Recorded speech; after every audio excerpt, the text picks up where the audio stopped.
Su único hijo, de Leopoldo Alas, Clarín. Capítulo 16. Iba a ser padre. A tal idea en su cerebro estallaban las frases hechas como estampidos de pólvora en fuegos de artificio. Con gran remordimiento notaba Reyes que su corazón tomaba en el solemne suceso menos parte que la cabeza. Y la retórica. Aquella dignidad nueva, la primera en rigor de su vida a que era llamado. ¿Por qué le dejaba, en el fondo, un poco frío? Sobre todo, ¿por qué no amaba todavía al hijo de sus entrañas en cuanto a hijo, no en cuanto a concepto? Hijo o hija, misterio. Pensó Bonis, que en aquel instante dudaba de la sanción que la realidad presta a las corazonadas. Tal vez hija, aunque, Dios no lo quiera, misterio. Y levantó el embozo de la cama y se metió entre sábanas. Aquello de acostarse, siquiera fuese por pocas horas, le parecía algo como una abdicación. Era el papel de esposo llegado el trance del alumbramiento demasiado pasivo, desairado. Bonis tenía comezón de hacer algo, de intervenir directa y eficazmente en aquel negocio que era para él de tan grave importancia. Más era, aunque la razón le decía que en casos tales todos los maridos del mundo tenían muy poco que hacer y que todo era ya cosa de la madre y del médico, se le antojaba que él estaba siendo allí todavía más inútil que los demás padres en igual situación. Que se le arrinconaba demasiado, que se prescindía demasiado de él. Sin embargo, lo que le había dicho don Venancio no tenía vuelta de hoja. «Usted, amigo Bonifacio, a la cama unas cuantas horas, porque esto puede ser largo y vamos a necesitar las fuerzas de todos. Y si no descansa usted ahora, no podrá servir como tropa de refresco cuando se le necesite». Bien, esto era racional. Por eso se acostaba, porque él siempre se rendía a la razón y a la evidencia, y pensaba rendirse aún más, si cabía, ahora que iba a ser padre y tenía que dar ejemplo. Pero lo que no tenía razón de ser era el despego de todos los demás, Emma inclusive, y las miradas y gestos de extrañeza con que recibían sus alardes de solicitud paternal y marital todos los que andaban alrededor de su mujer. Doña Celestina, la matrona matriculada, que había venido por consejo de don Venancio, el marido de la partera, don Alberto, que también andaba por allí, Nepomuceno, Marta, Sebastián y hasta el campechano Minghetti, si bien éste le miraba a ratos con ojos que parecían revelar cierto respeto y algo de pasmo. Recapacitando y atando cabos, Bonis llegó a recordar que Serafina misma le había querido dar a entender, de tiempo atrás ya, que el nacimiento de su hijo, el de Bonis, era cosa que no debía tomarse con calor. El mismísimo Julio Mocchi, en cierta carta escrita meses antes desde La Coruña, le hablaba del asunto y de su entusiasmo paternal con una displicencia singular, con palabras detrás de las cuales a él se le antojaba ver sonrisas de compasión y hasta burlonas. Pero en fin, lo de Serafina y lo de Mocchi podían ser celos y temor de perder su amistad y protección. Serafina veía de fijo en lo que iba a venir un rival, que acabaría por robarla del todo el corazón de su examante, de su buen amigo. Pobre Serafina. No había que temer. Él tenía corazón para todos. La caridad, la fraternidad, eran compatibles con la moral más estricta, sin contar con que, francamente, aquello del amor paternal no era cosa tan intensa, tan fuerte, como él había creído al verlo de lejos. ¡Ca! No se parecía a las grandes pasiones ni con 100 leguas. ¿Dónde estaba aquella íntima satisfacción egoísta que acompaña a los placeres del amor y de la vanidad halagada? ¿Dónde aquel sonreír de la vida que era como el cuadro que encerraba la dicha en los momentos sublimes de la pasión? Esto era otra cosa, un sentimiento austero, algo frío, poético, eso sí, por el misterio que le acompañaba. Pero más tenía de solemnidad que de nada. Era algo como una investidura, como hacerse obispo. En fin, no era una alegría ni una pasión. Y daba vueltas Bonis en su lecho, impaciente como un potro, conteniéndose tan solo por cumplir el racional precepto de don Venancio. Claro, hay que descansar. Puede parir esta noche o no parir hasta mañana, o hasta pasado. Pueden ser todos estos gritos falsa alarma. Buena es ella. Si no fuera porque don Venancio ha tocado a la criatura, todavía me escamaba yo. Pero de todas suertes, Emma es capaz de quejarse de los dolores un mes antes de lo necesario. Sí, durmamos. Puede esto ir para largo y tener que velar mucho, si me dejan esos intrusos. Lo que extraño es que Emma, que siempre me ha tenido por enfermero y casi por mesilla de noche, no me llame ahora a su lado. Mujer más rara, y ahora que yo la ayudaría con tanto gusto. El calorcillo de las sábanas, que empezaba a sonsacarle el sueño, inclinándole a las visiones vagas, a la contemplación soporífera de imágenes y recuerdos halagüeños, le hizo pensar, suspirando. Si hubiese sido mi mujer Serafina y este hijo suyo, y yo algo más joven. Como si el pensar y el desear así hubiera sido una navajada, allá en sus adentros, no sabía dónde, Bonis sintió un dolor espiritual, como una protesta, y en los oídos se le antojó haber sentido como unas burbujillas de ruido muy lejano, hacia el cuarto de su mujer. Una cosa así como el lamento primero de una criaturilla. Dios mío, ¿sí será?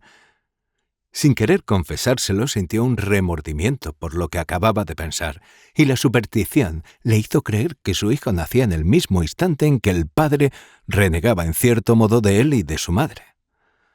«¡Alma de mi alma!», gritó Bonis, echándose de un salto al suelo. «Sería esto como nacer huérfano de padre. Hijo mío, Emma, mujercita mía». Se abrió la puerta de la alcoba y antes que nada, Bonifacio oyó distinto, claro, el quejido simbólico de un recién nacido. Su propia carne volvía a nacer llorando. «¡Un niño! ¡Tiene usted un niño, señor!», gritaba Eufemia, que entraba como un torbellino y llegaba hasta tocar al pasmado Bonis, sin reparar en que estaba el señorito en camisa en mitad de la alcoba. Ni ella ni él veían esto. La criada estaba entusiasmada, enternecida. Bonis se lo agradecía en el alma, mientras se ponía los pantalones al revés y tenía que deshacer la equivocación, temblando anhelante, dudando si romper una vez más con lo convencional y echar a correr en calzoncillos por la casa adelante. Pero no.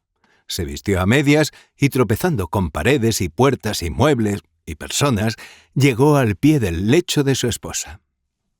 En el regazo de doña Celestina vio una masa amoratada que hacía movimientos de rana, algo como un animal troglodítico que se veía sorprendido en su madriguera y a la fuerza sacado a la luz y a los peligros de la vida.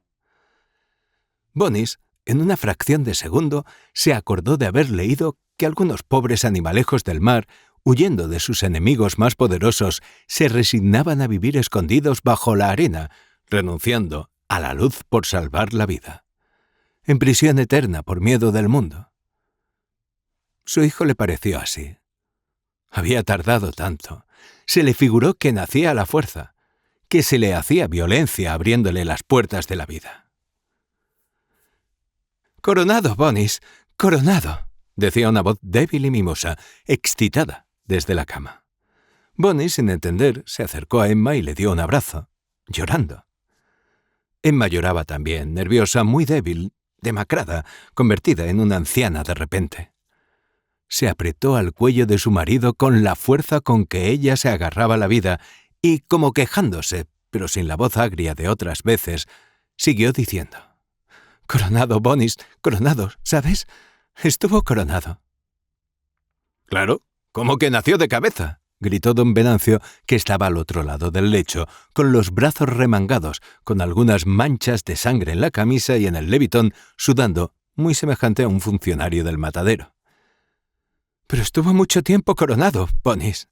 «Sí, siglos», dijo el médico. «A ti no se te dijo, se te hizo marchar, pero hubo peligro, ¿verdad, don Venancio?» «Pero, hija mía, se acababa de acostarme». «Sí, pero hace mucho tiempo que la cosa estaba próxima. Estaba coronado, y no se te decía, por no asustarte. Hubo peligro. Y Emma lloraba, con algún rencor todavía contra el peligro pasado, pero más enternecida por el placer de vivir, de haberse salvado, con el alma llena de un sentimiento que debía ser de gratitud a Dios si no lo era, porque ella no pensaba en Dios. Pensaba en sí misma. «Vaya, vaya, menos charla», gritó don Venancio y escondió con el embozo los hombros de Emma. «Y ahora, cuidado con dormirse». «No, hija mía, dormir no. Eso sí que sería peligroso», exclamó Bonis con un escalofrío. La idea de la muerte de su mujer se le pasó por la imaginación como un espanto. Morir ella, quedar él sin madre. Y se volvió a su hijo, que lloraba como un profeta. Oh, portento, en aquel instante vio en el rostro del recién nacido, arrugado, sin gracia, lamentable, la viva imagen de su propio rostro, según él lo había visto a veces en un espejo, de noche, cuando lloraba a solas su humillación, su desventura. Se acordó de la noche que había muerto su madre. Él, al acostarse, desolado, se había visto en el espejo de afeitarse, distraído, por hábito, para observar si tenía ojeras y la lengua sucia, y había notado aquella expresión tragicómica, aquella cara de mono asfixiándose, que era tan diferente de lo que él creía poner al sentir tanto, de modo tan puro y poético. Aunque era de facciones correctas, llorando se ponía muy feo, muy ridículo, con un gesto parecido al que daba a su cara la música más sentimental, interpretada en la flauta de Valcárcel. Su hijo, su pobre hijo, lloraba así, feísimo, risible y lamentable también. Pero era su retrato. Sí, lo era con aquella expresión de asfixia. Después, al serenarse un poco, gracias a un trago de agua azucarada que debió de parecerle una inundación agradable, hizo una mueca con boca y narices que llevó a Bonis al recuerdo del abuelo. Como mi padre, como yo en la sombra. Y al mismo tiempo que sentía como un descanso espiritual y un orgullo animal de macho, el remordimiento de haber engendrado le punzaba con los primeros dolores de la paternidad que van formando, por aglomerados de sobresaltos, penas extrañas que lastiman como propias la santa claridad del amor a los hijos. La conciencia le decía a Bonis: «Ya no volveré a estar alegre, sin cuidados, pero ya no seré jamás infeliz del todo, si me vive el hijo». El mundo adquiría de repente a sus ojos un sentido sólido, positivo. Se hacía él más de la tierra, menos de lo ideal, de los ensueños, de las nostalgias celestiales, pero también la vida se hacía más seria, seria de una manera nueva. El niño seguía llorando a pesar de que ya tenía un abrigo, unas mantillas bordadas y muy limpias que a Bonis le parecían impropias de la solemnidad del momento y muy incómodas. Oh sí, se parecía a él en el gesto, en el modo de quejarse de la vida. Podrían no ver los demás aquella semejanza, pero él estaba seguro de ella, como de una contraseña. Era el hijo de sus entrañas, tal vez también de sus cavilaciones y de sus sensiblerías, no sospechadas por el mundo, ni aun, en rigor, por Serafina.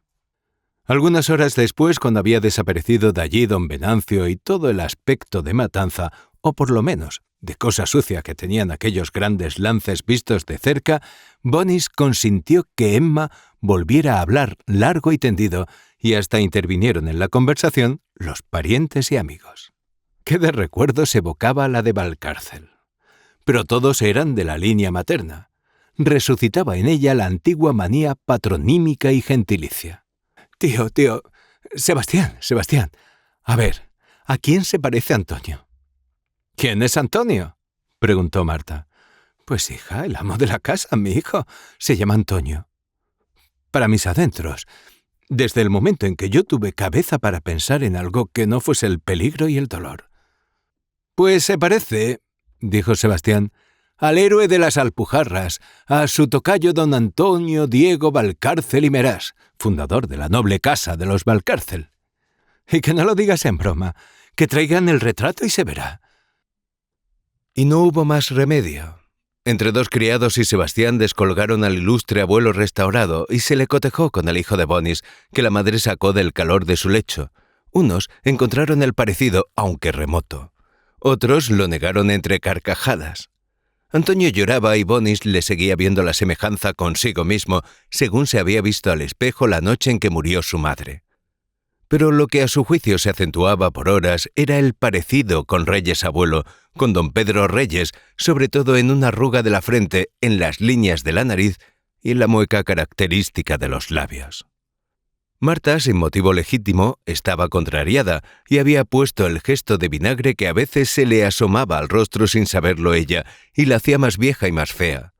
Gesto que particularmente se le descubría cuando envidiaba algo, cuando se sentía deslumbrada. Veía en el bautizo el eclipse de su boda. «A mí», dijo, «Antoñito no me recuerda ni el tipo Valcárcel ni el tipo Reyes. Parece extranjero.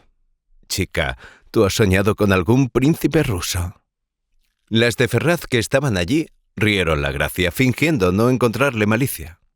Los demás callaron, sorprendidos ante la audacia. Emma no vio el epigrama. Bonis tampoco. Bonis vio que se seguía hablando de los Valcárcel, de si el niño se parecía a su abuelo, si parecía abogado, si sería jugador, como tantos otros de su familia. Se amontonaban los recuerdos del linaje, buenos y malos. Nadie se acordaba de los Reyes pretéritos para nada. Antonio seguía llorando y a Bonifacio le faltaba poco. Su padre, su madre, si vivieran, si estuvieran allí. Bonis, en cuanto pudo, huyó del ruido. Dejó a los demás, ya que les divertían todas las solemnidades y quehaceres propios del caso.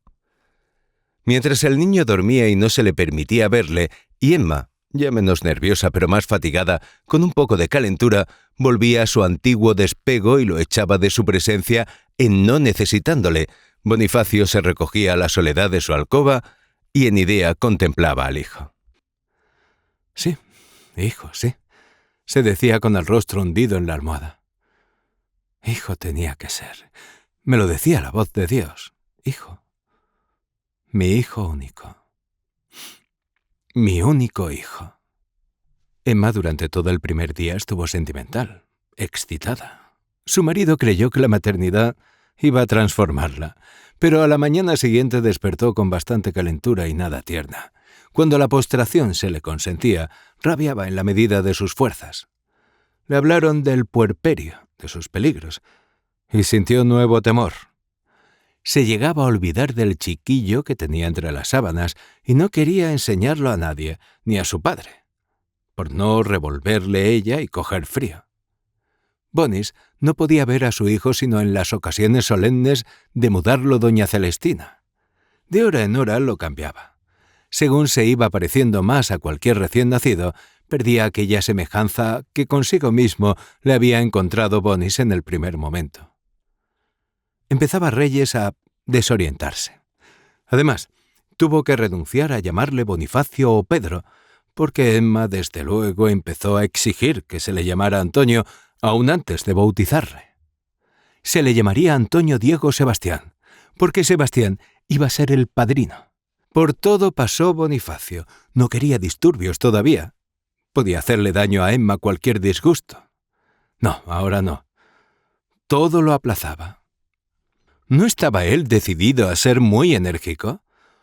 ¿No estaba decidido a salvar si era tiempo los intereses de su hijo y a darle el ejemplo de la propia dignidad? Pues no había para qué precipitar las cosas. Tampoco quiso, por lo pronto, tener explicaciones con Nepomuceno. Tiempo había. Sin embargo, las circunstancias le obligaron a anticipar en este respecto su actitud enérgica. Ello fue que de Cabrañuna, concejo de la Marina, donde los Valcárcel tenían algunas caserías procedentes de bienes nacionales, llegaron malas noticias respecto de cierto mayordomo de segundo orden que allí hacía mangas y capirotes de las rentas de Emma, perdonando anualidades atrasadas o por lo menos aplazando el cobro indefinidamente, colocando por su cuenta a réditos el dinero cobrado. En suma, explotando en provecho propio los bienes de sus amos. Nepomuceno no quería dar importancia a la denuncia. Se trató el asunto a la hora de cenar y cuando don Juan y el primo convinieron en que se hiciera la vista gorda, con gran sorpresa de todos los presentes, que eran aquellos Valcárcel y los Corner, Bonifacio, con voz temblorosa, pero firme, aguda, chillona, pálido, y dando golpecitos enérgicos, aunque contenidos, con el mango de un cuchillo sobre la mesa, dijo: «Pues yo veo la cosa de otra manera. Y mañana mismo, ya que el bautizo se retarda, porque no quiere Emma que el niño se constipe con este mal tiempo, mañana mismo, aunque lo siento, tomo el coche de Cabruñana y me voy a Pozas y a Sariego, y le ajusto las cuentas al señor de Lobato. No quiero que se nos robe más tiempo». Hubo un silencio solemne. Bonis no vaciló en compararlo al que precede a la tempestad. Por de pronto era el que trae consigo lo sorprendente, lo inaudito. Comprendía Reyes que estaba allí solo, que los Valcárcel y sus futuros afines, los Corner, se lo comerían de buen grado. No era que él no estuviera azorado, casi espantado de su audacia. Lo estaba. Pero ya se sabía que un diligente padre de familia tiene que ser un héroe. Empezaban los sacrificios, y bien que dolían.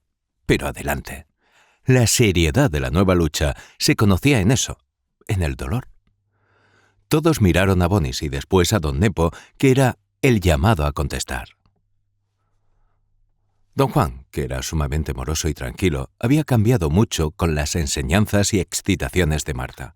Además, fiaba mucho de la debilidad y de la ignorancia del enemigo. No se anduvo por las ramas, se fue derecho al bulto, nada de eufemismos, solo en el tono de la voz, sereno, reposado, había cierta lenidad. «¿Eso de robaros? Supongo que no lo dirás por mí». Si las palabras de Boni eran un guante, quedaba recogido con toda arrogancia. Antes que contestar a Reyes, don Nepo miró satisfecho a su novia, que aprobó su valentía con la mirada. En aquel momento Bonis, que no esperaba una batalla decisiva, un duelo a muerte como aquel, se acordó con terror del anónimo de 2 días antes, que había olvidado en absoluto por la gravedad de los acontecimientos. «El purgatorio es esto», pensó. «Yo he pecado, yo he dilapidado, yo he robado el caudal de mi hijo, y ahora estoy en el purgatorio, que es así, hecho de lógica y ética, nada más que de lógica y ética». «Por Dios, tío», dijo pausadamente y procurando que en su voz hubiese mesura y entereza. «Por Dios, tío, ¿cómo lo he de decir por usted? Lo digo por Lobato, que es un gran ladrón». «Un ladrón consentido por mí años y años. Si hemos de creer lo que dice Pepe de Pepa José, el denunciante quejoso, por lo visto Lobato y yo estamos de acuerdo para arruinaros a vosotros, para acabar con los bienes de Cabruñana». «Nadie dice eso, tío, nadie dice...» «Lo que yo digo, señor Reyes», y el señor don Juan Nepomuceno dio un puñetazo no muy fuerte sobre la mesa, «es que tú no eres un hombre práctico y que te sienta mal el papel que quieres inaugurar al estrenarte de padre de familia». Una carcajada de Marta, seca, estridente, que quería ser una serie de bofetadas, resonó en el comedor con pasmo de sus mismos aliados. Todos se miraron sorprendidos. Marta, con el rostro de culebra que se infla, repitió la carcajada, mirando con cinismo a Bonis, el cual miró también a su buena amiga sin comprender palabra de aquella risa inoportuna, y prosiguió don Nepo. «Un hombre práctico, de experiencia en los negocios, no exagera el celo ni el recelo ni cree en habladurías. Bueno sería que yo, verbigracia, fuera a creer lo que me decía un anónimo que recibí hace días, asegurándome que tú habías cobrado 2.000 duros de una restitución hecha bajo secreto de confesión a la herencia de tu suegro. Todo lo que yo cobrase sería mío», exclamó con voz clara, alta, positivamente enérgica, el amo de la casa, poniéndose en pie, pero sin dar puñadas sobre la mesa. En pie se pusieron todos. «Tuyo no es nada», contestó el primo Sebastián, que adelantó un paso hacia Bonis, ofreciendo a la consideración de los presentes su fornida musculatura, su corpachón que parecía una fortaleza. Marta, sin pensar en lo que hacía, le apoyó una mano sobre el hombro, como animándole al combate. Se conoce que confiaba más en la pujanza del primo que en la del tío, su futuro. Bonis se veía metido en la escena que había querido aplazar antes de tiempo, fuera de razón, torpemente. Señores, no hagamos ruido, que no hay para qué. Lo que yo no consiento a nadie, y juro a Dios que no lo consentiré, es que se alborote ahora. Lo primero es mi mujer, y si ella se entera de esto, puede haber una desgracia. Y pobre del que la provocara. Todos se sintieron sobrecogidos. Bonis parecía otro. El mismo Sebastián, que era positivamente bravo y fuerte y muy capaz de arrojar por el balcón al escribiente de su tío, se achicó un tanto por lo que él calificó de fuerza moral de aquellas palabras y de aquel gesto y de aquel tono. Todos comprendieron que el pobre Bonis estaba dispuesto a morder y arañar para impedir que la salud de Emma peligrase. Sin ruido se puede discutir todo, dijo don Nepo, que quería hacer hablar al imbécil para ver por dónde desembuchaba y qué leyes le había metido en la cabeza el abogadillo flamante. Sin ruido y sin apasionamiento. Se atrevió a apuntar el respetable y mofletudo Corner, que se creía en el caso de intervenir en sentido conciliador. Es verdad, dijo Bonis, la pasión no conduce a nada, nunca. Nunca. Justamente, prosiguió el alemán. Y fácil les será a ustedes ver que aquí, en rigor, no hay nada. Ni Bonifacio desconfía del tío, ni el tío de Bonifacio, ni nadie pone en tela de juicio su legítimo derecho. Cada cual tiene los suyos, objetó Nepo. Ciertamente, y no hay para qué hablar de eso ahora, cuando en último caso no había de faltar quien nos dijera a cada cual el papel que le tocaba representar. Bonis volvió a crecerse. La alusión a la justicia era clara. Don Nepo sintió una ola de cólera subirle el rostro y recurrió a su venganza suprema, a contenerse y jurarse que se la pagaría el miserable. Le azotó el rostro con la intención, y ya desahogada la ira, que se gozaba con las futuras crueldades de la venganza, pudo decir sereno y sonriente. En fin, Bonis, tienes razón. Ya se ajustarán cuentas cuando Emma sane, y se pueda ver con números que tú has de procurar entender. ¿Estamos? Lo que habéis gastado vosotros, lo que he ahorrado yo, y quién debe a quién. Lo que te anuncio es que si seguís gastando como hasta aquí, la quiebra es segura. Estáis, puede decirse que arruinados. Emma ha gastado como una loca, y tú no me lo negarás. Le diste el ejemplo. Tú la arrastraste a esa vida imposible. Y todos sabemos por qué.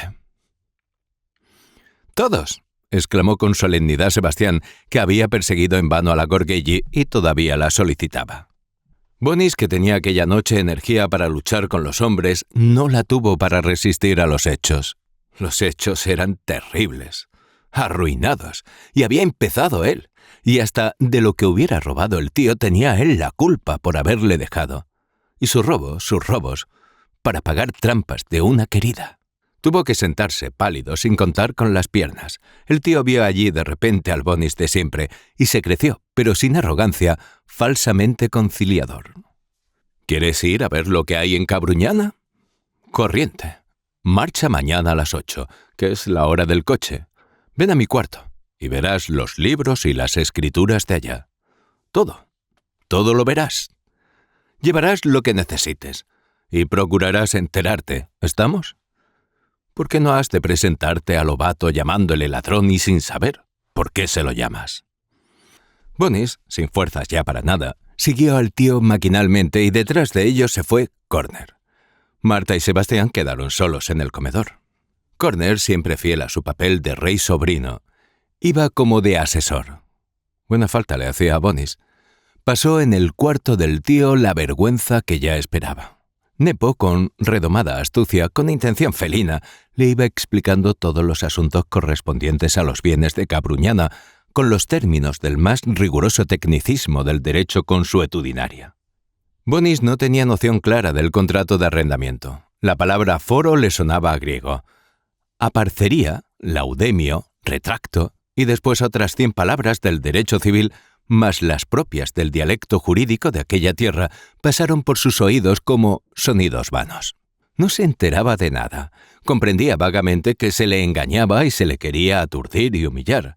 Caía en 1000 contradicciones, en errores sin cuento, al querer explicarse lo que le explicaban y al pretender opinar algo por cuenta propia. Corner le ayudaba para poner más de relieve su torpeza y su ignorancia. Pero hombre, yo que soy extranjero y ya sé mejor que usted todas estas costumbres del país y las leyes de España. Al llegar a los números, Corner se escandalizó sinceramente. Bonis no sabía dividir y apenas multiplicar.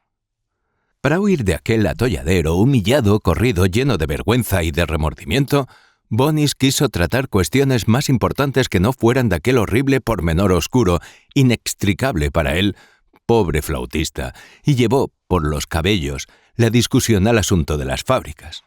Estaba excitado, su amor propio ofendido, y olvidando la prudencia abordó la delicada cuestión de las dos industrias sin estar preparado a deshora. Eran las 3 de la madrugada cuando Corner y Nepo, heridos en lo más hondo, le exigieron que oyera la historia completa de aquella desastrosa especulación. Necesitaban sincerarse, y pues él provocaba la cuestión, allí estaban ellos para responder. Y quieras que no quieras, Bonis tuvo que oír, y ver, y palpar. Se le pusieron delante libros de actas, presupuestos, pólizas, planos, expedientes, una selva oscura que le hizo perder la noción del tiempo y la del espacio. Se creía en el aire, en un aquelarre, le zumbaban los oídos, mientras los otros le explicaban gesticulando lo que a él le sonaba a griego. El sueño, la ira, el remordimiento le llenaban de avisperos el cerebro. Hubiera mordido, pateado y llorado de buena gana. Se le cerraban los ojos, le ardían las orejas, se le doblaban las piernas. Había caído en un lazo por débil, por imbécil. Había entrado allí solo, debiendo entrar con juez, escribano, abogado, peritos y una pareja de la Guardia Civil. Después de 2 horas de aturdimiento, de verdadera agonía, solo tuvo valor para tomar la puerta, seguido de los 2 monstruos que continuaban explicándole por A más B la ruina de los Valcárcel en la fábrica, la ruina de Antonio Reyes, de su único hijo. En el comedor, y ya iban a dar las 5, estaban todavía esperándolos Marta y Sebastián, medio dormidos, bostezando. Unieron sus argumentos uno y otro, como queriendo ocupar la atención de Nepo y Corner a los argumentos de Corner y Nepo. Y perseguido por aquella tremenda pesadilla, Bonifacio, muerto de sueño, ebrio de cólera, de fiebre y cansancio, se declaró en franca y acelerada fuga y se encerró en su cuarto, bien decidido, eso sí, a salir para Cabruñana al ser de día, acompañado de los papeles que el tío le había metido por los ojos.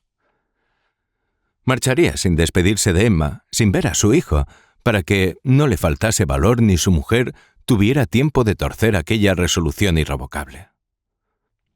Yo no sé una palabra de foros, ni de caserías a medias, ni de aparterías, ni de números, ni de fábricas. Pero he de tener voluntad en adelante. Y he dicho que iría mañana, y primero falta el sol. Iré. La calentura de Emma no es extraordinaria, ya cede. Antonio queda sin novedad. Voy a Cabruñana, le pongo las peras a cuarto al Lobato y me vuelvo pasado mañana con 2 o 3 nodrizas a escoger, que por ahí las hay buenas. Emma no querrá y en rigor no puede criar. Los criaremos nosotros, el ama y yo. Así como así. Cuanto menos sangre de Valcárcel, mejor. Bonis no pudo dormir. Estuvo mezclando con 1000 visiones de pesadilla, despierto y todo, sus remordimientos de antaño, sus iras y vergüenzas de ahora, sus propósitos de energía futura y sus esperanzas de padre. La actividad era cosa terrible. Era mucho más agradable pensar, imaginar. Pero un padre tenía que ser diligente, práctico, positivo. Y él lo sería. Por Antonio. Por su Antonio. Pero por lo pronto la bilis, la vergüenza de su ignorancia de las cosas que sabían todos en casa menos él, todo aquel barullo de pasiones bajas, vulgares, pedestres, le quitaban el gusto a su dicha presente, a la felicidad de ser padre. Cuando todos dormían y el sol llevaba andada alguna parte de su carrera, Reyes salió de casa, con sus papeles en un saco de noche. Tomó la diligencia de Cabruñana y antes del mediodía ya estaba disputando con Lobato en medio de un prado, frente a unos robles que el mayordomo había consentido derribar a un casero, porque, según malas lenguas, los 2 iban ganando. Lobato, un ex cabecilla carlista, era un lobo mestizo de zorro. Hablaba con dificultad, leía deletreando y escribía de modo que, en caso de convenirle, podía negar que aquello fueran letras. Y él era dueño de la comarca por la política, por la usura y por las trampas a que obligaba a los jueces de paz y a los pedáneos su influencia personal. Nepomuceno la había escogido porque con media palabra se habían entendido y también porque solo un hombre como Lobato, que era el terror del concejo, podía cobrar las rentas de aquellos caseros que solían recibir a pedradas y a tiros a los comisionados de apremios, a los alguaciles y a los mayordomos. Lobato, si viajaba de noche, cruzaba a escape ciertos parajes frondosos y oscuros en que estaba seguro de encontrar asechanzas de aquellos aldeanos que a la luz del sol temblaban en su presencia. En una ocasión, después de cobrar en juicio a un casero que debía 3 años, recibió al atravesar un bosque tal pedrada que llegó a su casa sin sentido, agarrado a la crin del caballo. Y a un hombre así venía a pedirle cuartos un mequetrefe, aquel sobrino bobo de que nunca le había hablado más que con desprecio el señor don Juan Nepomuceno. Con fingida humildad, Lobato se burló de su amo. Haciéndose el tonto, el ignorante le hizo ver que él, Bonis, era el que no sabía lo que traía entre manos. Los caseros se reían también del amo, con sorna que no podía tachar de irrespetuosa. Se rascaban la cabeza, sonreían y se aferraban a la idea de no pagar mejor que hasta la fecha. Bonis, desesperado, abandonó aquellos hermosos valles de eterna verdura, de frescas sombras y matices infinitos en la variedad de los accidentes de colinas y vegas en que serpenteaban claros ríos. Divino, divino. Pero qué pillo es Lobato y qué ladrones son todos estos pastores.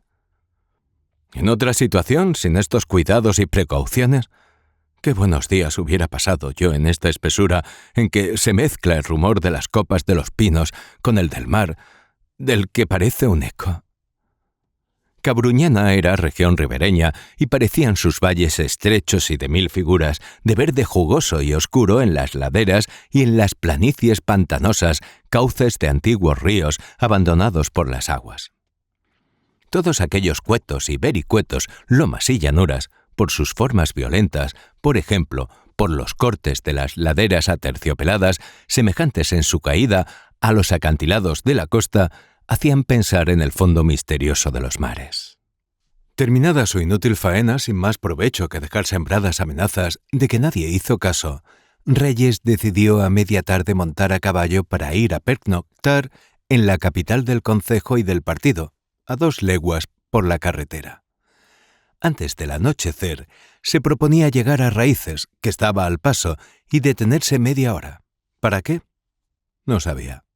Para soñar, para sentir, para imaginarse tiempos remotos, a su manera. Para pensar a sus anchas en la soledad, libre de Lobato, y Nepo y Sebastián, en los reyes que habían sido, y en los que eran, y en los que habían de ser. Raíces consistía en un lugar de 20 a 30 casas diseminadas en las frondosidades de una península abandonada por el agua en las marismas. Cerca estaban las dunas, cuyos amarillos lomos de arena tenían figura semejante a los vericuetos que rodeaban a Raíces. Pero estos, desde siglos y siglos, ostentaban el terciopelo de verde oscuro de sus musgos y su césped, y las flores de los prados, iguales a las que se encontraban tierra adentro, lejos de las brisas del mar. Era Raíces un misterioso escondite verde que inspiraba melancolía, austeridad, un olvido del mundo poético, resignado. Una colina cortada a pico muy alta, cuya ladera casi vertical mostraba, como si fuera la yedra de una muralla ciclópea, pinos, castaños y robles que trepaban cuesta arriba cual si escalaran una fortaleza, escondía y humillaba a Raíces por el sur. El mar y las dunas le dejaban abierto a los vientos del norte y del noroeste, y restos de un bosque le rodeaban por oriente y occidente. Las viviendas, escasas y esparcidas por la espesura, eran las más cabañas humildes, otras vetustos caserones de piedra oscura con armas sobre la puerta de algunos. Bonis llegó 1 hora antes del ocaso a una plazoleta que servía de quintana a varias casas de las más viejas, pero también de las de aspecto más noble. Carretas apoyadas sobre el pértigo, como dormidas, entorpecían el paso. Niños medio desnudos, sucios y andrajosos, sin nada en su cuerpo donde pudiera ponerse un beso, más que los ojos de algunos y las rubias guedejas de muy pocos, saltaban y corrían por aquella corralada común, que era sin duda para ellos el universo mundo. Más serios y a su negocio, ozaban algunos cerdos en el estiércol, que escarbaban y picoteaban gallos y gallinas, mientras dos perros dormitaban, acosados por miles de mosquitos. De aquí salieron los reyes, pensó Bonifacio, que desde una calleja vecina contemplaba el cuadro de paz suave y melancólica de aquella miseria, aislada de las vanas grandezas del mundo. Un grupo de castaños y una pared de una huerta le ocultaban a la vista de los chiquillos y los perros que, de notar su presencia, se hubieran alarmado. Echó pie en tierra, ató el caballo al tronco de un castaño y se sentó sobre el césped para meditar a sus anchas. Se acordó de Ulises volviendo a Ítaca, pero él no era Ulises, sino un pobre retoño de remota generación. El Ulises de raíces, el Reyes que había emigrado, no había vuelto. A él no podían reconocerle en el lugar de que era oriundo. Y como había leído muchas veces la Odisea y recordaba sus episodios y los nombres de sus personajes, pensó Bonis: los cerdos y los perros que encontró Ulises al volver a Ítaca, en la mansión de Eumaios, allí estaban. Pero Eumaios, el que guardaba los cerdos de Ulises, no estaba. No le había. Como a Ulises, aquellos perros le atacarían si le vieran. Pero Eumaios, el fiel servidor, no acudiría en su auxilio. ¿Qué habría sido de Ulises Reyes? ¿Por qué habría salido de allí? ¿Quién sabe? Tal vez esos chiquillos que parecen hijos del estiércol como lombrices de tierra son parientes míos. ¿Son de mi tribu, acaso? De pronto se dio una palmada en la frente. Los recuerdos clásicos le habían hecho pensar en el pasaje en que Ulises es reconocido por Euricleia, su nodriza.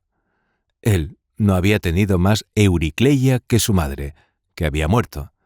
Pero Antonio, su hijo, necesitaba nodriza, y él había olvidado que había venido a Cabruñana a buscarla. Mejor aquí, sí. No me iré de raíces sin buscar ama de cría para mi hijo. Es una inspiración, quién sabe. Tal vez se nutra con leche de su propia raza, con sangre de su sangre. Y como había resuelto ser cada día más activo y menos soñador, hombre práctico como los demás, como los que ganan dinero para ganarlo, también por amor a su Antonio, dejó sus cavilaciones, se levantó, montó a caballo y por aquellas quintanas y callejas adelante, de puerta en puerta, fue buscando lo que necesitaba, nodriza para casa de los padres y natural de raíces, de donde eran oriundos los reyes. Era aquella, por fortuna, tierra clásica de amas de cría, de las más afamadas de la provincia. Y en tan pequeño vecindario, sin más que extender un poco sus pesquisas por aquellos contornos, encontró Bonis 2 buenas vacas de leche de aspecto humano, porque en aquella región venía a ser una especie de industria inmoral y de exportación el servicio que él solicitaba. Quedó convenido que a la mañana siguiente muy temprano, Rosa y Pepa, que así se llamaban las que presentaban su candidatura al honor de criar a Antonio Reyes, estarían en la capital del concejo, dispuestas a montar en el coche en que las llevaría Bonifacio a la ciudad, para que fueran registradas por el médico y la de mejores condiciones recibiera el exequatur facultativo y el nombramiento oficial de Emma. Satisfecho de la diligencia y fortuna con que dejaba orillado este negocio, Bonis se detuvo, al salir del lugar, en un recodo del camino solitario, junto a un puente de madera que atravesaba el Raíces, riachuelo poético, sinuoso, que a la sombra de árboles infinitos corría al próximo océano, sin gran prisa, seguro de llegar antes de la noche. Y eso que el sol ya se había escondido tras de las olas que bramaban a lo lejos. Reyes, volviendo grupas, seguro de su soledad, inmóvil en medio del camino, permaneció contemplando el rincón melancólico de que se alejaba, como si allí dejara algo. Nada concreto, nada plástico le hablaba ni podía hablarle de la relación de su raza con aquel pacífico, humilde y poético lugar.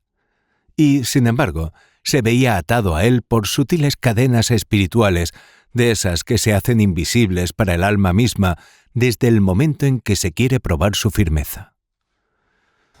Ni yo sé en qué siglo salieron los reyes de aquí, ni lo que eran aquí, ni cómo ni dónde vivían.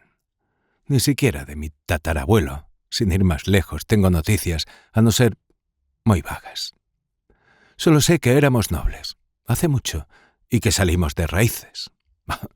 Si yo conservase el libro aquel de blasones de que tanto me hablaba mi madre y que mi padre, al parecer, despreciaba. Como soy tan aprensivo, se me figura sentir cierta simpatía por estos parajes. Esta calma, este silencio, esta verdura, esta pobreza resignada y tolerable. Hasta la música del mar me ruge detrás de esos montes de arena. Todo esto me parece algo mío, semejante a mi corazón, a mi pensamiento y semejante al carácter de mi padre. Los reyes no debieron salir de aquí. No servían para el mundo. Bien se vio. Yo, el último, ¿qué soy? Un miserable, un ignorante que no ha ganado en su vida una peseta, que solo sabe gastar las ajenas. Un soñador que creyó algún día llegar a ser algo de provecho a fuerza de sentir con fuerza cosas raras y de las que ni siquiera se pueden explicar. A esto vino a parar la raza. Cesó en su soliloquio como para oír lo que el silencio de raíces a la luz del crepúsculo le decía. Una campana muy lejos comenzó a tocar la oración de la tarde. Bonis, a pesar de su dudosa ortodoxia, se quitó el sombrero y recordó las palabras con que su madre empezaba el rezo vespertino. El ángel del Señor anunció a María. Oh, también a él. El ángel del Señor, sin duda, le había anunciado que sería padre. También sus entrañas estaban llenas del amor de aquel hijo, de aquel Antonio, en que él estaba ya pensando como se piensa en el amor ausente, mandando miradas y deseos de volar del lado del horizonte tras que se esconde lo que amamos. Una ternura infinita le invadió el alma. Hasta el caballo, meditabundo e inmóvil, le pareció que comprendía y respetaba su emoción. Raíces, su hijo, la fe. Su fe de ahora era su hijo. Lo pasado, muerte, corrupción, abdicación, errores, olvido, ¿qué había sido su propia existencia? Un fiasco, una bancarrota, cosa inútil. Pero todo lo que él no había sido podía serlo el hijo. Lo que en él había sido aspiración, virtualidad puramente sentimental, sería en el hijo facultad efectiva, energía, hechos consumados. Se lo decía el corazón. Antonio sería algo bueno, la gloria de los reyes. ¿Y acaso, cuando se hiciera rico, ya conquistando una gran posición política o escribiendo dramas, lo cual le halagaba más, o lo que sería el colmo de la dicha, como gran compositor de sinfonías y de óperas, como un Mozart, como un Meyerbeer, él, su padre, ya viejo, chocho por su hijo, le metería en la cabeza que restaurase en raíces la casa de los reyes, y él, Bonis, vendría a morir allí, en aquella paz, en aquella dulzura de aquel crepúsculo, entre ramas rumorosas de árboles seculares, mecidas por una brisa musical y olorosa que se destacaban sobre el fondo violeta del cielo del horizonte, donde el último aliento del día perezoso se disolvía en la noche. En definitiva, en el mundo no había nada serio más que la poesía, pensó Bonis. Pero eso para mi Antonio. Él será el poeta, el músico, el gran hombre, el genio. Yo, su padre. Yo a lo práctico, a lo positivo, a ganar dinero, a evitar la ruina de los Valcárcel y a restaurar la de los reyes. Y adiós, raíces. Hasta la vuelta. Me voy con mi hijo. Tal vez volvamos juntos. Bonifacio, sacudiendo la cabeza, recobrando las riendas para sacar al Rocinante soñador de su letargo, siguió a trote su camino, sin volver los ojos atrás, temeroso de sus ensueños, de sus locuras. dispuesto cada vez con más ahínco a sacrificar al porvenir de su hijo su temperamento de bobalicón caviloso y sentimental. Durmió en la villa cabeza del partido y al ser de día montó en el coche diario que iba a la capital de la provincia en compañía de las 2 Euricleias que había buscado en Raíces. Al llegar a sus lares, se encontró la casa llena de gente, criados y amigos en movimiento. Doña Celestina, con vestido de raso negro y mantilla de casco fina, estaba en medio de la sala con un bulto en los brazos, un montón de tela blanca bordada, de encajes y de cintas azules. «¿Qué es esto?», dijo Bonis, que entraba con las nodrizas electas a derecha e izquierda. «Esto es», respondió la partera, «que vamos a hacer cristiano a este judiazo de su hijo de usted». En efecto, Emma lo había decretado así. Cierto era que ella misma el día anterior había dicho que no se le hablase de bautizo hasta que el chiquillo le pasara la fluxión de los ojos.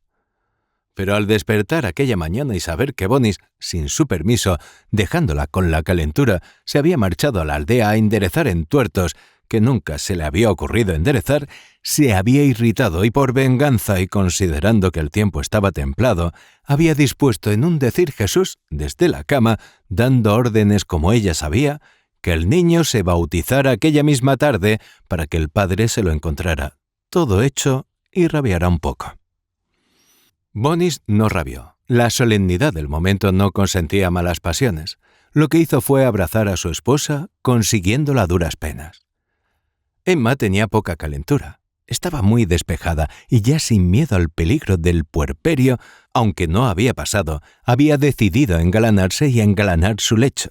Sacó el fondo de su armario de ropa blanca, que era un tesoro, y sus amigas pudieron contemplar un mar de espuma, de nieve y crema, de hilo fino espiritualizado de encajes de los más delicados. En medio de aquella espuma aparecía, como un náufrago, el rostro demacrado amarillento de Emma, que definitivamente había vuelto a desmoronarse en ruina que no admitía ya restauraciones.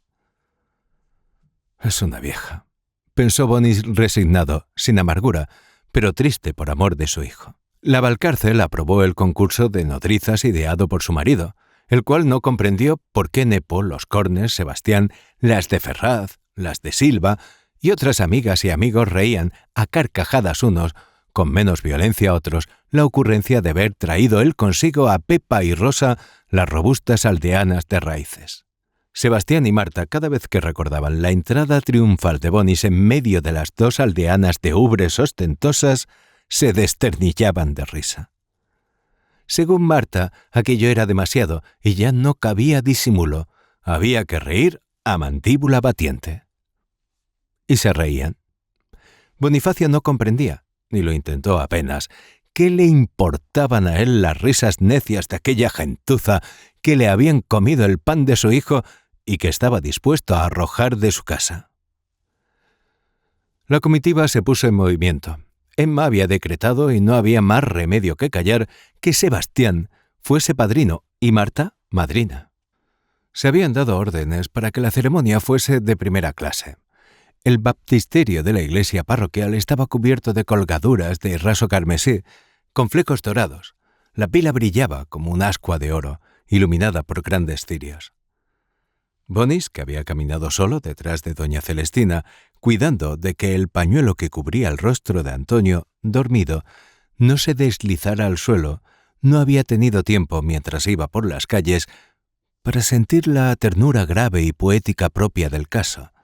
Más bien recordaba después haber experimentado así como un poco de sonrojo ante las miradas curiosas y frías, casi insolentes y como algo burlonas, del público indiferente y distraído. Pero al atravesar el umbral de la casa de Dios y detenerse entre la puerta y el cancel, y ver allá dentro, enfrente, las luces del baptisterio, una emoción religiosa dulcísima, empapada de un misterio no exento de cierto terror vago, esfumada ante la incertidumbre del porvenir, le había dominado hasta hacerle olvidarse de todos aquellos miserables que le rodeaban. Solo veía a Dios y a su hijo. Otras veces Viendo bautizar hijos ajenos, había pensado que era ridículo aquello de echar los demonios del cuerpo o cosa por el estilo a los inocentes angelillos que iban a recibir las aguas del bautismo. Ahora no veía en nada de aquello lado alguno ridículo. Oh, la Iglesia era sabia. Conocía el corazón humano y cuáles eran los momentos grandes de la vida.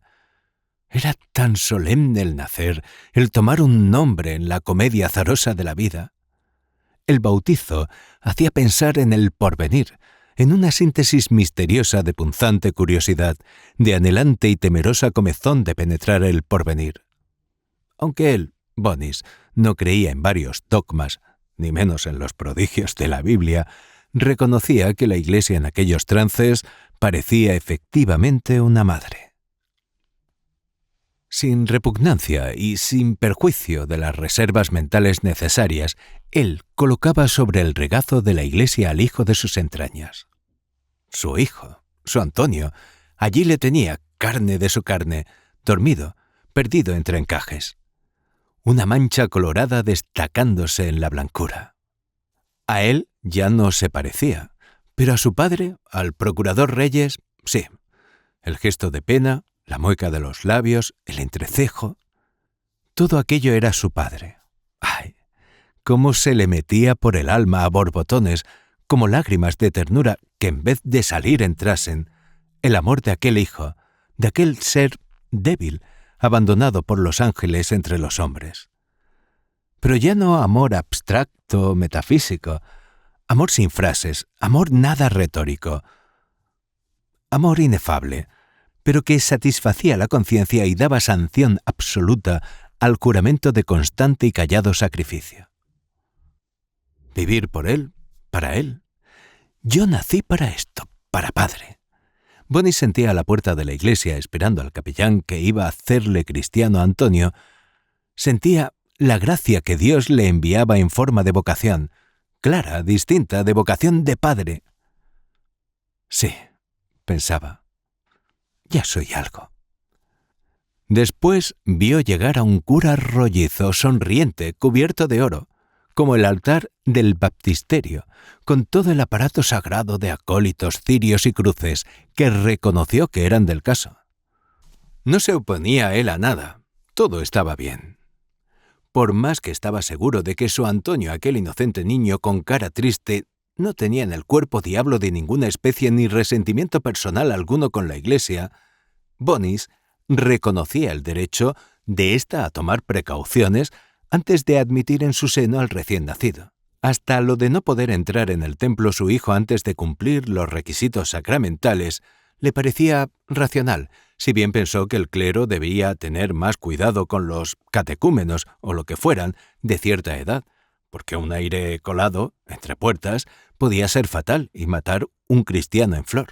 «Doña Celestina», dijo Reyes con voz melosa, humilde, apenas perceptible, con ánimo de que el señor cura y su acompañamiento no dieran una interpretación heterodoxa a sus palabras. «Doña Celestina, haga usted el favor de arrimarse a este rincón, porque ahí está usted en la corriente. Déjeme usted a mí, don Bonifacio». El delegado del párroco empezó sus latines, que Bonifacio entendía a medias. Entendió que su hijo se llamaría decididamente Antonio. No recordaba que otra cosa, y Sebastián. ¿Sebastián? ¿Para qué? En fin, poco importaba. Las de Ferraz miraban al niño y al cura con la boca abierta, y como quien asiste a una farsa muy chusca, eran creyentes como cada cual, pero en el mundo, para aquellas señoritas como panderetas, todo era una guasa, asunto de broma y de castañuelas. Allí no valía reírse, pero buenas ganas se les pasaba. Marta, madrina, presenciaba la escena con cara de judía.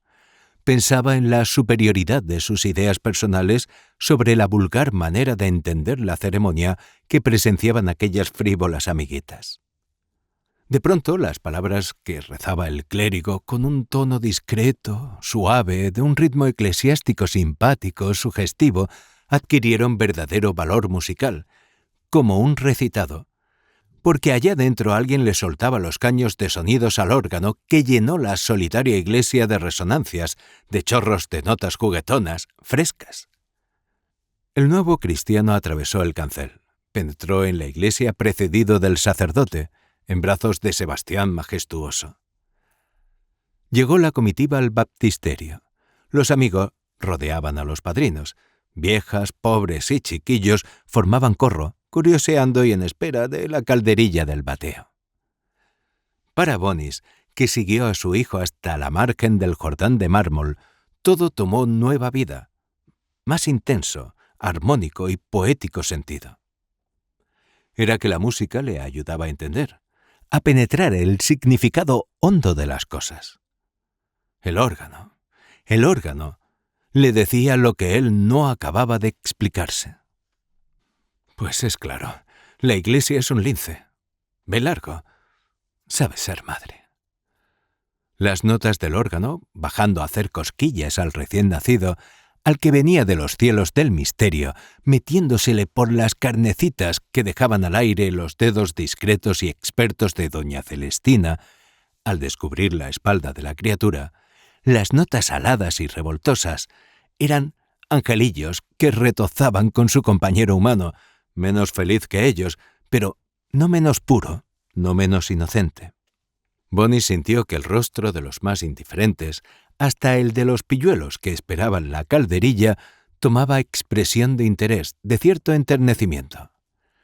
Las luces parecían cantar también al oscilar con ritmo. Brillaban más rojas. Los dorados del cura y del baptisterio se hicieron más intensos, más señoriles. Los monaguillos, tiesos, solemnes, daban indudable respetabilidad al acto.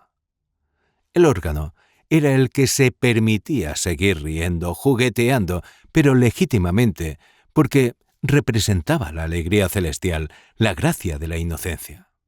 Mas en el fondo de las bromas poéticas y sagradas de aquella música de la iglesia, a Bonis, de pronto, se le antojó ver una especie de desafío burlón un tanto irónico. «Vamos a ver», decía el órgano, ¿qué guarda el porvenir? ¿Qué va a ser de tu hijo? ¿Qué es la vida? ¿Importa vivir o no importa? ¿Es todo juego? ¿Es todo un sueño? ¿Hay algo más que la apariencia? Y la música, de repente, la tomaba por otra parte sin lógica, sin formalidad. Empezaba a decir una cosa y acababa indicando otra, hasta que por fin Reyes notó que el organista estaba tocando variaciones sobre la Traviata, ópera entonces de moda.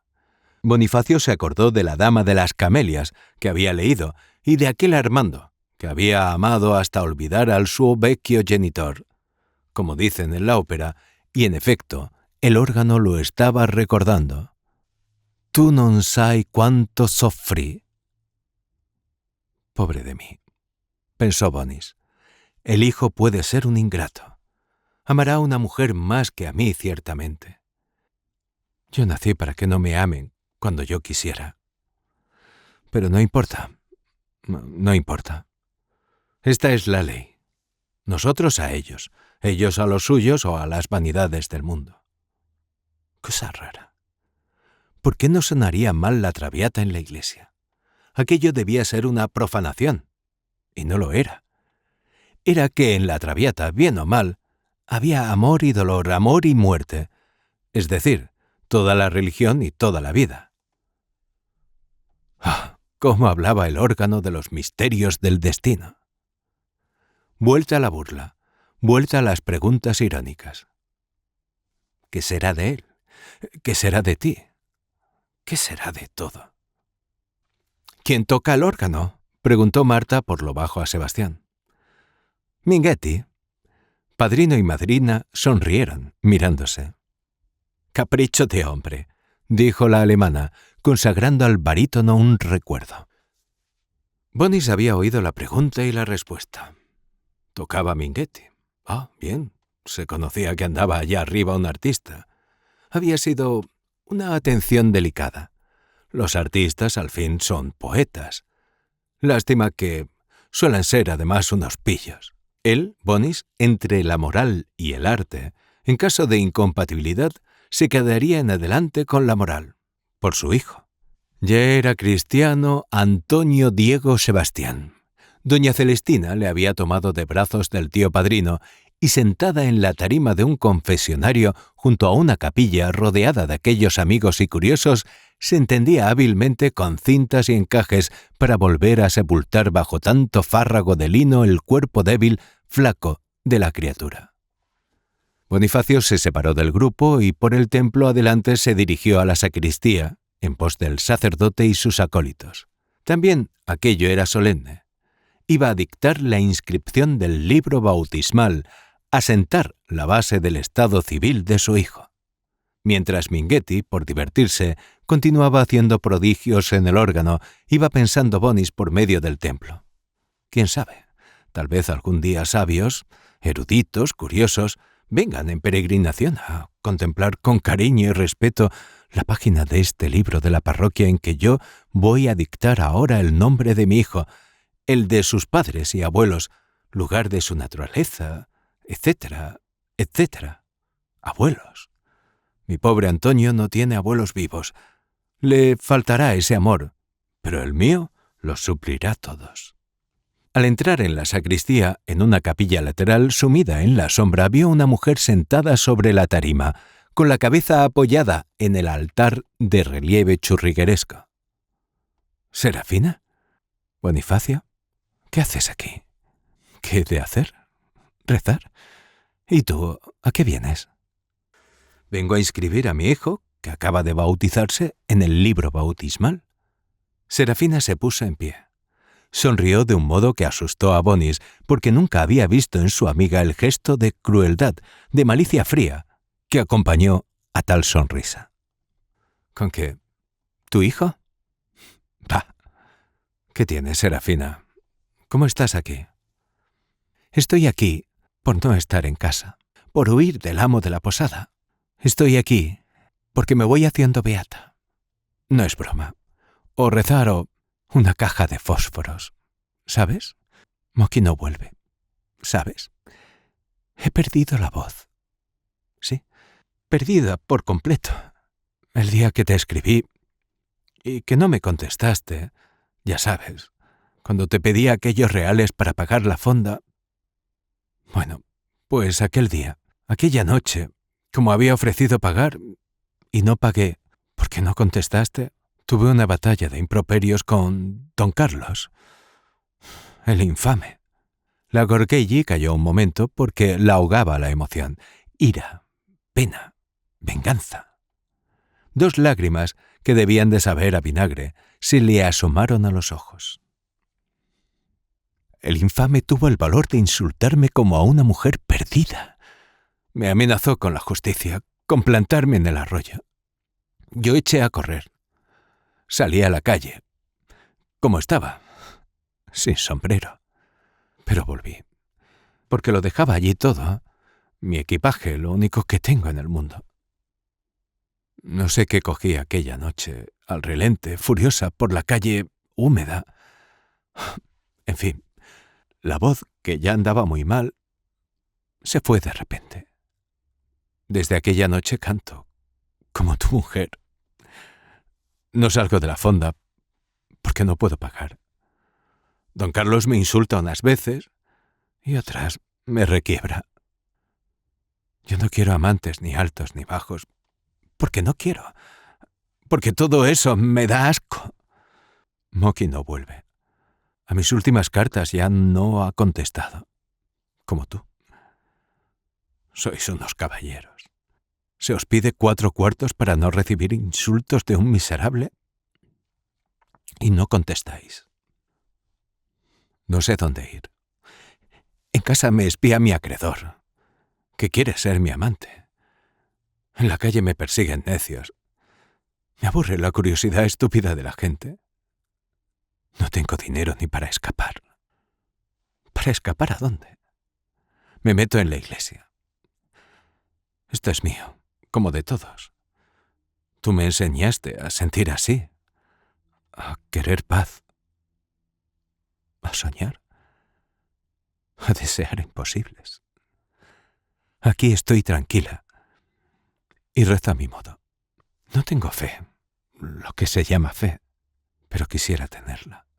Los santos, todos esos, Aquel San Roque, este San Sebastián, con sus banderillas por todo el cuerpo, aquel señor obispo, San Isidoro. Todos me van entendiendo. No tengo verdadera religión, pero por lo pronto, los amantes me dan asco. No quiero amantes. Esperaré a ver si vuelve la voz, o si vuelves tú. Moki es un mal hombre, un traidor, un miserable. Ya lo sabía, siempre lo supe. Pero tú, no creí que lo fueras también. Bonis, no me abandones. Yo te quiero todavía. Más que antes. Mucho más de veras.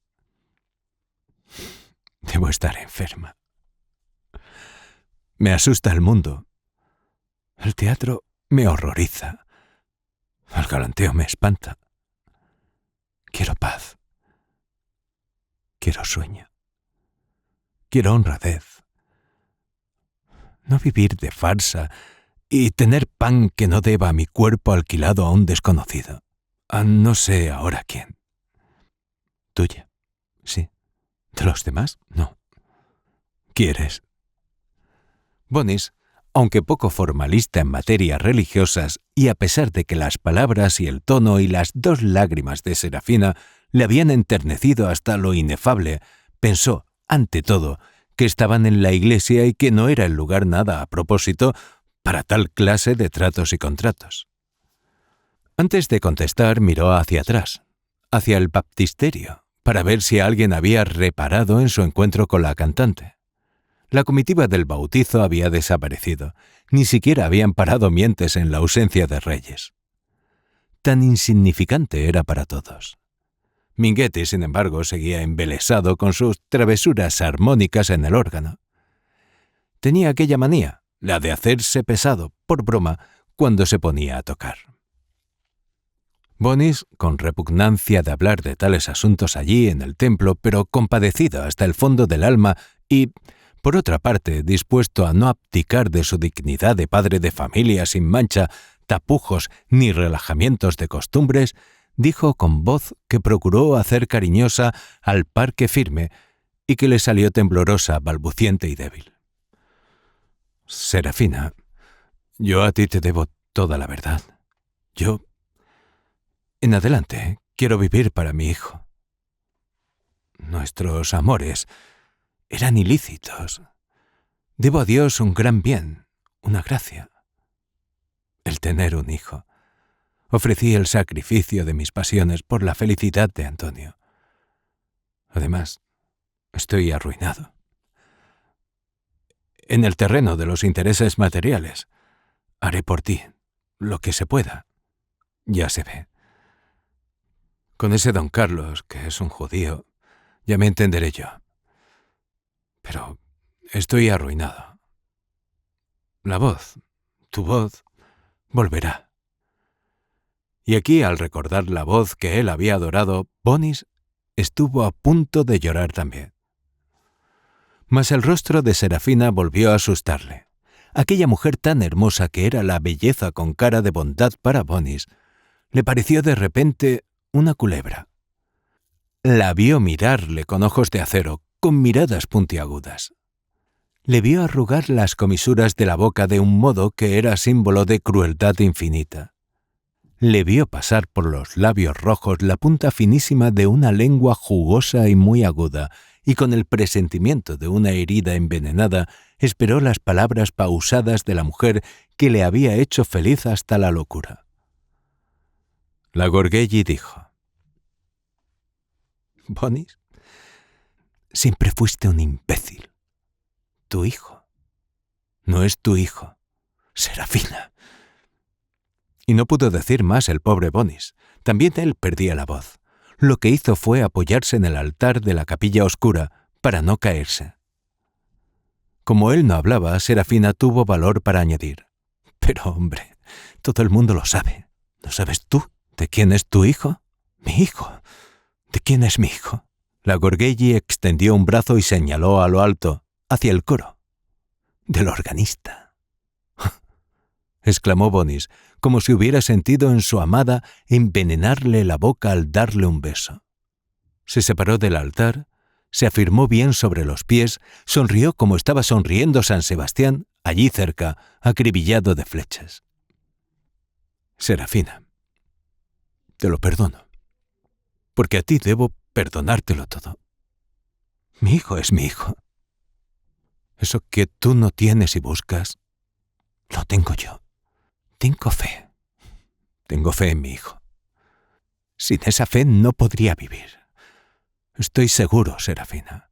Mi hijo es mi hijo. Oh, sí.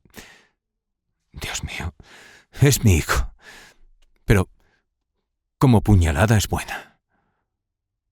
Si me lo dijera otro, ni lo creería, ni lo sentiría. ¿Lo has dicho tú? Y tampoco lo creo. Yo no tengo tiempo de explicarte lo que ahora pasa por mí. Lo que es esto de ser padre. Te perdono, pero me has hecho mucho daño. Cuando mañana te arrepientas de tus palabras, acuérdate de esto que te digo. Bonifacio Reyes cree firmemente que Antonio Reyes y Valcárcel es hijo suyo. Es su único hijo. ¿Lo entiendes? Su único hijo.